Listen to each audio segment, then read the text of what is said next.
Welcome to Healthcast, where leaders and experts from Stony Brook Medicine come together to discuss a range of topics, from leadership and strategic planning to patient care and the inner workings of a successful healthcare system. Welcome to Healthcast, where we have some exciting news on the fight against Alzheimer's. We're proud to be the first, or one of the first, on Long Island to offer new FDA-approved infusion treatments that's giving hope to patients and families. This innovative therapy targets the underlying biology of the disease, not just the symptoms, and it's part of our growing commitment to advanced, compassionate brain health care. It's another way Stony Brook is leading the way close to home. Now, I've got two experts joining me today, and Jolene, you drew the short straw. You had to sit next to me, so we're going to start with you. If you'll just introduce yourself to our audience and tell us a little bit about what you do here at Stony Brook. Good morning. My name's Jolene Knight. I'm one of the nurse practitioners in the Center of Excellence of Alzheimer's disease. So my role is to evaluate patients, see if they have any Alzheimer's disease, dementia, and treat them appropriately. Great. And Dr. Palekar? Yeah, hi, good morning. It's great to be here. My name is Nikhil Palekar, and I'm the director of the Center of Excellence for Alzheimer's Disease at Stony Brook Medicine, and also director of Alzheimer's Disease Clinical Trials Program. Well, I want to say first off, what you do is so important, and I think any family that's ever experienced the devastation of Alzheimer's with a loved one, I think will certainly appreciate what we're going to talk about today. It's an incredibly cruel disease, but we do have some good news. And I was reading the intro just a moment ago, as we all heard, and we are either the first or one of the first to offer these two therapies here on Long Island. And can you tell us a little bit about what those therapies are? Yeah, absolutely. So these therapies target amyloid plaque that starts to build up in the brains of patients with Alzheimer's disease. It's one of the key pathological features of Alzheimer's. And in July of 2023, the FDA approved the first medication, Lecanemab, to target directly the amyloid plaques. Mm-hmm. So it's almost like a sci-fi story. The medication is given through the vein, it goes into the brain, it binds to these plaques and clears them completely out of the brain within 6 to 12 months. And that medication is called Lecanemab, and we were the first on Long Island to be able to infuse our patients with that treatment. The next year, which was July of 2024, the second medication was approved, and that was called Donanemab. And we're also infusing that medication as well. So we are providing both these options to the community on Long Island. Now, is the second medication, does it have a similar impact as the first? It does. Both medications work in the same way. They both target the amyloid plaques and help in clearing out the plaques. Mm-hmm. And in terms of the benefits or the effectiveness, the medications help to slow the progression down. They do not stop the disease, unfortunately, or reverse symptoms, but they do help to slow it down. Lecanemab slows the progression down on average by about 27%, whereas Donanemab slows it down on average to about 29% over 18 months.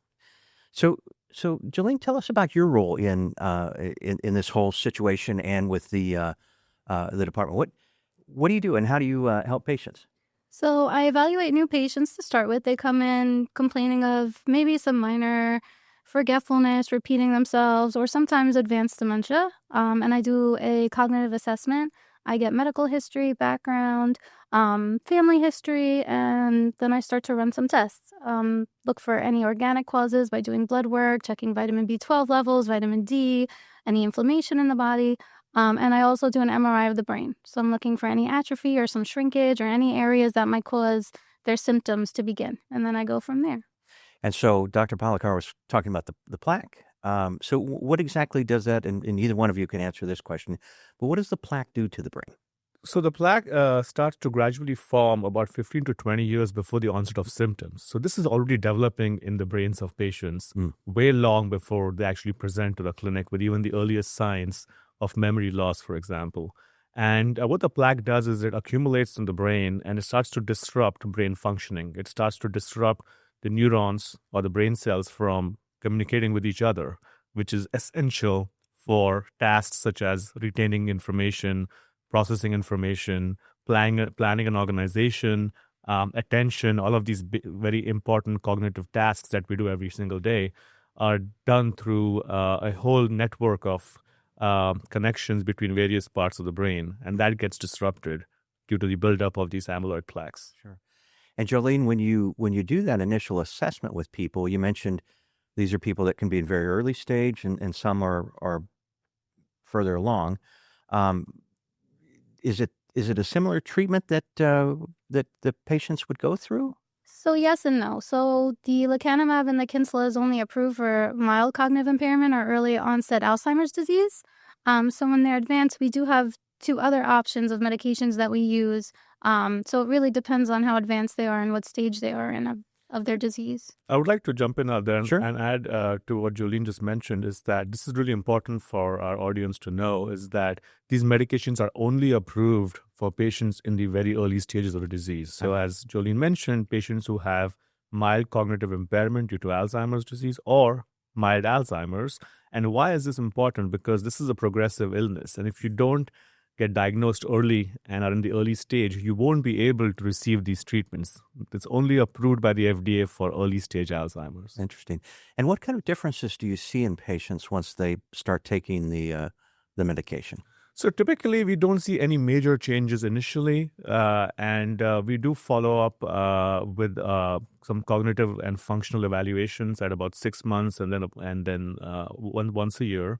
But anecdotally, I've already started to hear our patients and families reporting, like, "Wow, my dad is so much more communicative," or seems he's less forgetful, or seems like he's functioning much better. And these are just anecdotal reports, but they obviously are amazing to hear.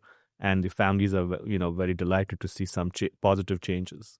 I would imagine there'd be a lot of people that will be watching this, and they'll probably think, how do I know? Or if either I have it or a family member has it, if we're in very early stages. What should people, is there something that people need to look for? Can they come in if they think that there is an issue and get an assessment? How does that work? So we have a mild cognitive impairment clinic now. Mm-hmm. So if you're even noticing small changes, it's always good to have a cognitive assessment done. So maybe we're repeating a little bit more, we're misplacing our keys, and we're really forgetting where they are. Sometimes we might mispronounce a name or have difficulty getting our words out. That's always a good, idea to come and get checked out. Yeah. And you had mentioned early stage Alzheimer's. What exactly does that mean? Because I think when we think of Alzheimer's, we think of people that have fairly significant impairment, but early stage, maybe not so much? That's true. And typically in early stage, patients have very mild symptoms, such as mild memory problems. Mm-hmm. They might forget, recent events, or, have a hard time remembering, some recent conversations. But their functioning is relatively intact. They're able to function at work pretty well. They're able to function at home. And that pretty much falls under the mild stage. We, of course, have very sophisticated neurocognitive assessments that we do that also help us to categorize patients between the mild, moderate, or severe stage of the disease. And so we use both information from the patients and caregivers and our own neurocognitive assessments to assess the stage of the disease. Our population is aging, and in particular here on Long Island, we're seeing a lot of the demographics show that the population on Long Island is aging. So is that, I'm assuming, but I don't want to make an assumption here, but is that causing more of an issue with this group? Because most folks with Alzheimer's tend to be older. So are you seeing more patients because of that? Yes, I believe so. We have had an increase in the amount of patients who are diagnosed with Alzheimer's disease.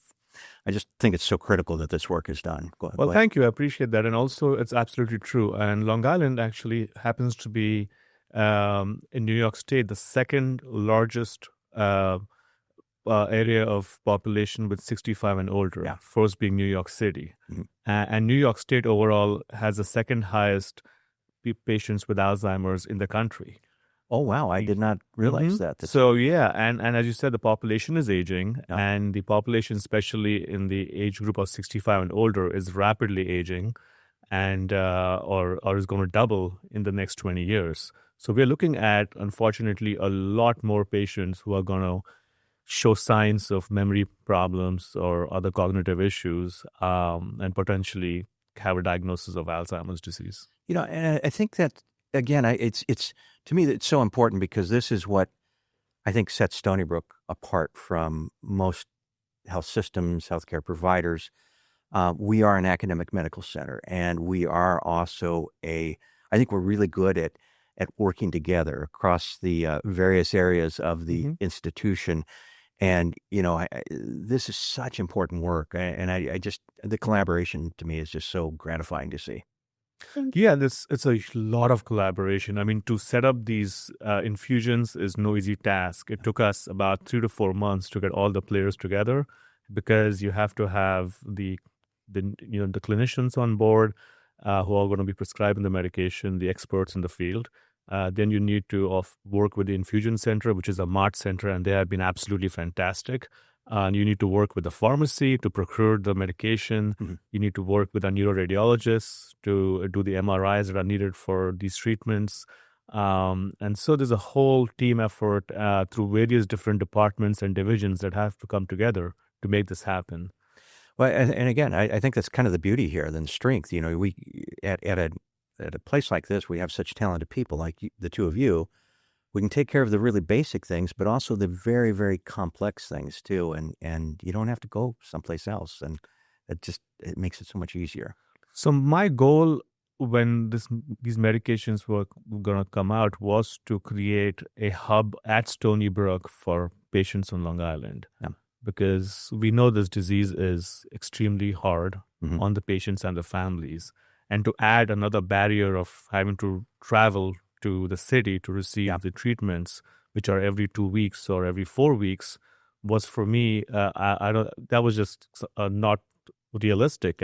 Absolutely. And so I spoke with our hospital leadership, who were extremely supportive of this work, and we were able to establish one of the first centers right here at Stony Brook. We were talking a little bit before the program started, and I told you my mother had Alzheimer's and eventually died of Alzheimer's, and that was first of all, it's a horribly cruel disease. I can't really think of too much worse, but just to get her to appointments and things like that, particularly when we were in the more significant stages of it, was really difficult. And so what a tremendous bonus that is for people to be able to get this kind of treatment here on Long Island. I just think, again, hats off to you. You guys are doing great work. What criteria do you use when you're determining whether or not an individual might actually really benefit from these treatments? Are you looking for a specific patient? Is there something that you really can point towards? So, of course, they have to either be in the very early stages of dementia or mild cognitive impairment. So we have to do cognitive assessments like the mini mental state exam, and they have to obviously score within the mild stage. We have to look at past medical history, make sure that they would be okay candidate for this, make sure there's no past strokes, they're not on blood thinners. So we do have to put a lot of work into making sure we're safely and effectively giving this medication. Do you see more men or women that benefit from this? So typically what we've seen is that the disease seems to be more prevalent in women. Yeah. We don't know exactly why. One theory is because women live longer than men, and we know that the rates of Alzheimer's increase with age. But it's not just that. There's more to it than just that. But yes, typically we do see more women, and I think overall in our infusion program, there are more women than men receiving the treatment. Is there a hereditary component as well? There is. So there is a gene called the ApoE4 gene, or it's called the apolipoprotein, and it comes in 3 forms. So there's E2, E3, and E4. If you have E4 and E4 variant, that increases your risk of developing Alzheimer's by 10-folds compared to if you don't have E4. So it's a risk gene. It doesn't mean you'll definitely get Alzheimer's, but it increases your risk substantially to develop Alzheimer's. And we test for that E4 genotype in our clinic. We were talking about collaboration just a few moments ago, and I think something that we can be really proud of here at Stony Brook is the Center for Healthy Aging. Because again, we're on Long Island, as you mentioned, the second most quickly, I don't know, I'm not saying this right, but the area that has the second probably highest aging population. Talk about the Center for Healthy Aging, if you will, and what happens there and why that's so important. So the Center for Healthy Aging is absolutely fantastic, and I've been involved in the Center for Healthy Aging right from its inception as one of the committee members, looking at how the Center of Aging could help move the needle in terms of research and ultimately finding better treatments for patients who are in the process of the aging process. And this involves all kinds of aging-related disorders. Yeah, not goes just beyond Alzheimer's. Yes, not just Alzheimer's, right? And every organ is aging. So, Yeah. I think it's been a tremendous effort, and I think the Center for Healthy Aging has already made a huge impact in their ability to fund researchers from Stony Brook who are working on very critical and important basic science research, as well as clinical research on various aging-related issues, including dementia and Alzheimer's. And again, I think it just shows kind of the power of an institution like this, because it goes from the research to care. Yes. And that's obviously what we want to see, and that's so important. And all of these wonderful advances that are being made to help people as they age and improve quality of life and health. So that's, again, I think really important. How many people have benefited from this here at Stony Brook? So do you have a number? I'm sure we have a number, but the number keeps going up every week. good. So That's that's a good. good thing, right? Yeah. So at this moment, I would say on average we have close to about 27 or 28 patients. Okay. And about 25 of them are on Lecanemab, which was the first medication approved for this treatment, and we have about 3 or 4 on Donanemab. Okay. And we add about 1 patient a week or so. So roughly about 4 to 5 patients a month are starting their treatments. You talked a little bit about the progress earlier, or the process, earlier. Is it a fairly quick treatment? It's an infusion every 2 to 4 weeks. Is that right? Does it take a long time, or? Yeah, work? so it does take a bit of time. Okay. So Lecanemab is every 2 weeks, and it takes about an hour to infuse the medication through the IV drip. Yeah. And the entire chair time at the infusion center is about 2.5 hours. Donanemab is an infusion that's given every 4 weeks, so about once a month roughly, and that takes about an hour and a half total chair time. And currently, these treatments, based on the clinical trials, are available for patients for at least 18 months, if not longer. Great. Jolene, Dr. Palakar spoke a little bit earlier about just the reaction from patients' families. What kind of things do you see, and how does this change people's lives? So one of the things that I see that's really, rewarding is hope. Yeah. There's hope now. In the past, it was kind of like, this is a terrible disease. There's nowhere to go. Mhm. So now that these treatments are coming out, they're so hopeful, and they are seeing some improvements. So they're really happy. They're seeing a little bit less short-term memory loss. Their parents are functioning a little bit better. So it's really, really exciting for the family, the patient, for us to treat them. And I think part of the excitement is this, like you said, it does show hope, and so there's other work that's being done too, and it's a really positive thing.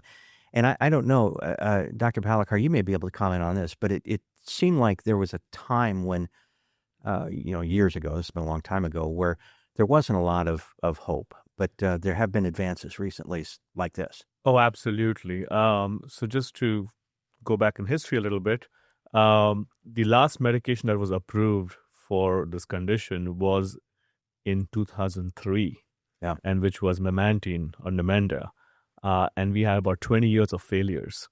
And roughly from the time we start a phase 1 clinical trial till the medication is FDA approved, it takes anywhere between 14 to 16 years. So it's a long process of clinical trials and research that has to take place for a medication to reach a level that the FDA feels comfortable stating that it's beneficial to the patient. So this is a lot of hope and excitement. I mean, this is still just the tip of the iceberg, though, because there's so much interesting stuff coming up down the road. We're looking at new treatments that target amyloid proteins, and in the pill form, in fact, we are starting 2 clinical trials at Stony Brook in June that will be testing 2 different medications by pill, taking orally, that also target the amyloid protein. There are also treatments or research going on in terms of tau protein. That's another protein that starts to accumulate in the brain and form tau tangles. And there are anti-tau treatments that are currently being researched. And then the third really important aspect of this illness is inflammation, neuroinflammation or brain inflammation, which we know often drives a lot of the progression of the disease. Yeah. And there are also treatments looking at decreasing inflammation. In fact, we just completed a study last year with a new molecule that was focused on targeting inflammation in the brain. So there's lots of excitement, there's lots of hope. This is really amazing for patients and families. You're making my job pretty easy because you talked about clinical trials, and I was just going to ask about clinical trials. And again, I think that's one of the strengths of an academic medical center because the actual research is being done here behind the walls of these buildings. And so patients have, to some degree, the opportunity to access those clinical trials when appropriate. Oh, absolutely. And again, that was another reason why I wanted to build a clinical trials program. Yeah. So our patients, our community of Long Island doesn't have to travel to the city to participate in these trials, because these trials can be pretty cumbersome. You need to come in once a week sometimes to get assessments done, pretty frequent visits. And so now at Stony Brook, we are the center for the clinical trials right here on Long Island. That is just so awesome. I know people are going to be watching this and they're going to be seeing this and they'll say, well, gosh, how can I get my loved one involved with this? How can do I need to talk to my doctor and try to get a referral? Do I try to get in a clinical trial? What do people need to do to be part of this? So they can go on our website, the Center of Excellence of Alzheimer's Disease, and our numbers are on there, and they could just call and ask for an appointment. We have neurologists referring to us. We have primary care referring to us. So really just going on the website, getting the number, looking at the information and calling, and then they get a call back and we schedule them. Perfect. And I would add to what Jolene said is also that I think it's important to talk to their primary care doctors if they have experienced any mild memory lapses or any issues that are different than their baseline. Yes, as we age and as the brain ages, there are certain things that do change. Yeah. Like, for example, you might not remember the name of a book that you just read or a name of a restaurant when you're in a conversation with a friend, but it pops back maybe in a few hours or the next day or late at night. That's part of normal aging. Yeah. But if you're forgetting things on a regular basis and repeating yourself over and over or having difficulty concentrating, and that is a change from your normal baseline, you should definitely speak to the primary care doctors. And now more and more of our primary care physicians are aware of these new treatments and new options for patients, and they would help the patient to get referred to one of the specialty programs like ours at Stony Brook. Perfect. So final question. I understand that you're trying to get infusion therapies for this specifically in the MART. Is that correct? That's Are we working correct. on that? Great. Yeah, we're working. The infusions are at the MART, yes. Excellent. And for those of you who don't know what the MART is, probably most of the people who are watching don't, that's the big part of the main hospital here. So again, convenience. I mean, it's just that's got to be such a positive for people living here. It really is. And there was a specific reason why we wanted the infusions to be at the MART, because the MART Infusion Center has all the expertise, and they've been doing infusions for years. And it's a very nice facility. It's a beautiful facility. The staff is incredibly amazing. And just not me, every single patient who has gone to the MART for these infusions comes back and tells us how amazing the staff is and how well cared for they are. So I'm so thrilled that we're doing it at the MART. And they are the experts. They have been infusing all kinds of different drugs, chemotherapy agents, other biologics for years. And they know how to do this, how to take care of patients, and how to safely administer these treatments. Okay, I lied. That wasn't the last question. So I'm going to ask each of you one more question. Just what do you see for the future, and what do you hope for the future? Jolene, let's start with you. So I'm hoping for more research to come out and better treatment options, maybe, something a little bit easier for them, for example, like a pill form of the medication, and just more support for the families. Dr. Palekar? Yeah, I think there is so much to look forward to. We have newer treatments that are coming out. Hopefully, they will translate into better outcomes. So, as I had mentioned earlier on, these medications remove the amyloid plaques completely or almost completely, but they slow the symptoms down or the progression down by about, on average, 27 to 29%. Yeah. But now, if we add an anti-tau agent and a medication that decreases inflammation, we might see a slowing of progression, maybe 50, 60%, which would be amazing. Yeah. What does that mean? That means a patient can stay in the early stage for so many years and being able to function and engage with their families or continue to work for so much more longer. And that's the beauty of what we are trying to, hope for in the future. This is very inspiring. You guys have been great. I mean, this is really good.